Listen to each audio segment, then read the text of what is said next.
మార్పు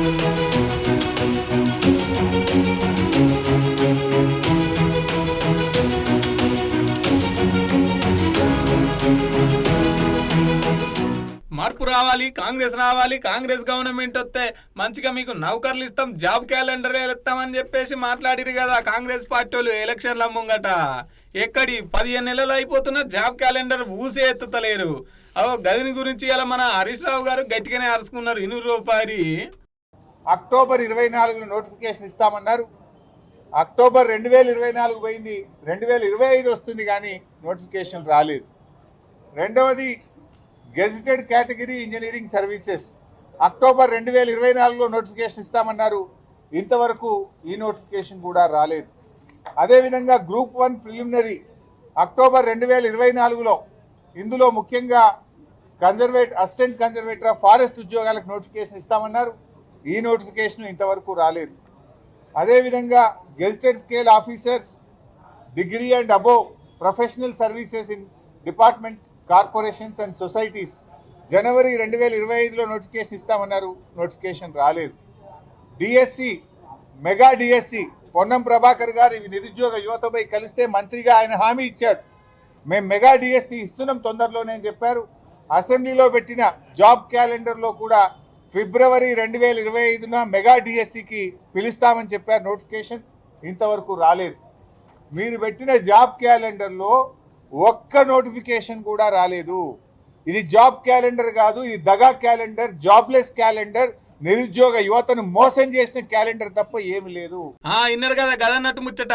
job calendar చెప్పి notification ఇస్తామన్నారు. ఇంతవరకు జాబ్ లేదు, గీప్ లేదు. ఎప్పుడో అక్టోబర్ 2024 ఇస్తామన్నారు. 2025 వచ్చినా కానీ దాన్ని ఊసేలేదు. గ్రూప్ 1 అన్నారు, తర్వాత ఇంజనీరింగ్ అన్నారు, మెగా డిఎస్ అన్నారు, ఎస్ఐ అన్నారు, కానిస్టేబుల్ అన్నారు. ఈ ఉద్యోగాలన్నీ పోయినాయి. కాబట్టి ఇది జాబ్ క్యాలెండర్ కాదు, జాబ్లెస్ క్యాలెండరు, దగా క్యాలెండరు, నిరుద్యోగులను మోసం చేసే క్యాలెండరు. మాట తప్పిన కాంగ్రెస్ పార్టీ అని కాంగ్రెస్ పార్టీ మీద 7 దోషుల్లో మన్నైతే ఎత్తిపోతుండుల్లా మన హరీష్ రావు గారు. గిటి చూడురికి బుజ్జి ఏమంటున్నదో. ఎలక్షన్ నోటిఫికేషన్ కన్నా ముందే మన జాబ్ నోటిఫికేషన్ కనుక రాకపోతే కాంగ్రెస్ పార్టీ వాళ్ళు స్థానిక సంస్థలలో ఎన్నికలకి ఓట్లు అడగడానికి వచ్చినప్పుడు గల్లా పట్టుకొని అడగండి మన జాబ్ క్యాలెండర్ ఎక్కడా అని. ఎన్ని నిరసనలు తెలిపినాం, ఎంతమందికి వినతి పత్రాలు ఇచ్చినా కూడా దున్నపోతు మీద వర్షం పడ్డట్టే వాళ్ళ వైఖరి కనిపిస్తుంది.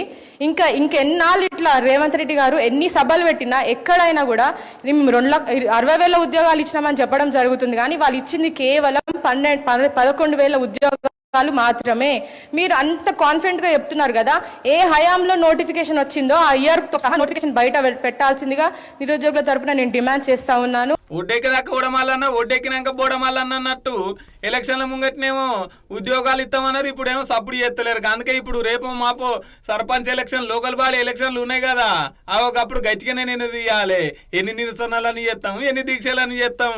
ఇక మనకు ఉన్నది ముంగట ఈ ఎలక్షన్లే కాబట్టి మా జాబ్ క్యాలెండర్ ఏదని చెప్పేసి గట్టిగా గల్లలు పట్టుకొని అడగాలని చెప్పేసి చదువుకునే పోరగాళ్ళు కూడా గరానికి వస్తున్నారు. ఏమన్నా అంటే 60,000 ఉద్యోగాలు ఇచ్చినామని చెప్పేసి చెప్పుకుంటున్నారు కదా. మొత్తం లెక్క చెప్పాలి. ఏ సంవత్సరంలో నోటిఫికేషన్లు ఇచ్చిర్రు, ఏ సంవత్సరంలో ఎగ్జామ్ పెట్టిర్రు, ఎప్పుడు ఉద్యోగాలు ఇచ్చిర్రు, అవన్నీ లెక్క చెప్పాలి. మీరు ఇచ్చింది 11,000 ఉద్యోగాలే, దానికి 60,000 అని చెప్పేసి డబ్బు సాటింపు వేసుకుంటారు. జాబ్ క్యాలెండర్ అడిగితేనేమో సపోర్ట్ చేయరా అని చెప్పేసి విద్యార్థులు కూడా గరానికి రాబట్టే చూసుకోరి. కాంగ్రెస్ పార్టీ వాళ్ళు ముందుంది ముసల పండుగ. లోకల్ బాడీ ఎలక్షన్లలో గెలవాలంటే మరి ఇచ్చిన మాట నిలబెట్టుకోవాలి. జాగ్రత్త సుమా అనవచ్చిరుకి ముచ్చటరికైన పబ్లిక్.